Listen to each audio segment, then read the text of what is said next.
धन्यवाद माननीय देवकर सर, शालेय समितीचे अध्यक्ष घाडगे सर, समतेचे सर्व विश्वस्त, मुख्याध्यापक थोरात सर, पर्यवेक्षक माने सर, सर्व शिक्षक, आदरणीय पालक, माझ्या सोबत आलेल्या माझ्या मैत्रिणी, कार्यक्रमातील मुलं आणि कार्यक्रम पाहणारी प्रेक्षक म्हणून बसलेली मुलं आणि मुलांचं कौतुक करण्यासाठी आवर्जून उपस्थित असलेले स्त्री पालक, ज्येष्ठ पालक, मला खूप समाधान वाटलं की आपल्या मुलांचं आपणच कौतुक केलेलं छान असतं. पाहुणे तर कौतुक करतातच, पण घरातल्या लोकांना आपल्या मुलांचे गुण कळत नाही. पण अशा कार्यक्रमातून आपल्या मुलाच्या अंगी कोणता गुण आहे हे मात्र नक्की समजतं. आपली शाळा म्हटलं की शिस्तप्रिय शाळा सगळीकडे प्रसिद्ध आहे, परंतु शाळेच्या बरोबर पालक इतके शिस्तप्रिय झाले हे मला बरं वाटलं. एकही पालक माझा उठला नाही जागेवरून. मुलांच्या कार्यक्रमात एवढे मग्न होते आणि मुलांनी सुद्धा अगदी अंग मोडून कसलीही भीती, कोण काय म्हणाल वगैरे काही न करता आपलं गाणं कसं मोठा होईल, डान्स कसा सगळ्यात चांगला होईल याचा प्रयत्न केलेला आहे. तसंच आपल्या शाळेत होणाऱ्या वर्षभरात काही स्पर्धा असतात, अंतर्गत स्पर्धा, बाह्य स्पर्धा, त्याच्यामध्ये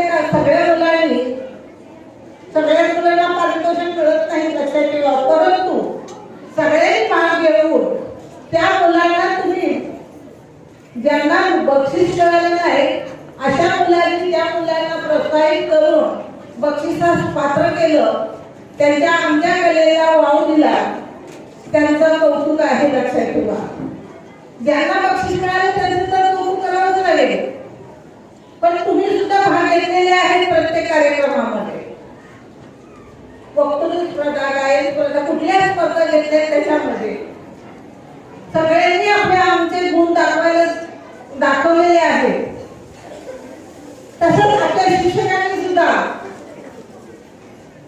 आणि पालकांनी सुद्धा एकमेकाला समय सूचकता साधून एकमेकांशी संपर्क करून मुलांना आपल्या कार्यक्रमात सहभागी होण्यास दिलेले आहे. पालकांनी संधी दिलेली आहे, त्या संधीचा मुलांनी सुद्धा पूर्ण केला आणि मुलांनी शिक्षकांनी त्यांना मार्गदर्शन केलं. आणि अर्थातच पहिल्यांदा मुलांच्या अंगी असे गुण आहेत, टीव्हीचं माध्यम आहे, मीडिया आहे, त्याच्यामुळे मुलांना जास्त सांगण्याची गरज लागत नाही. त्यामुळं त्यांच्या पुढे एखादा विषय दिला की ते आपोआप विषयाला भोवतालचं वातावरण निर्माण करतात. फक्त आपण विषय सांगायचा वास आहे. आता आपण पाहिलं, आपली माझे विद्यार्थी आलेले तुमच्या जागेवर एके दिवशी बसलेले होते, परंतु आज इथे येऊन बसले कारण त्यांनी चांगली संगत धरली, चांगले विचार केले आणि आपण जीवनात यशस्वी कसं होईल हे पाहिलं. मुलांना आपण एवढाच उद्देश घ्यायचा आहे. आपल्याला आलेले पाहुणे काय सांगतायत, जे आपले माजी विद्यार्थी आले त्यांनी काय सांगितलं आणि आपण काय केलं पाहिजे. पहिल्यांदा आईला जवळ केलं पाहिजे, लक्षात ठेवा. मुलांनी लक्षात ठेवायचं, आई वडिलांना पहिले जवळ करा. काही असेल ते आईला सांगा, पहिलं वडिलांना सांगा.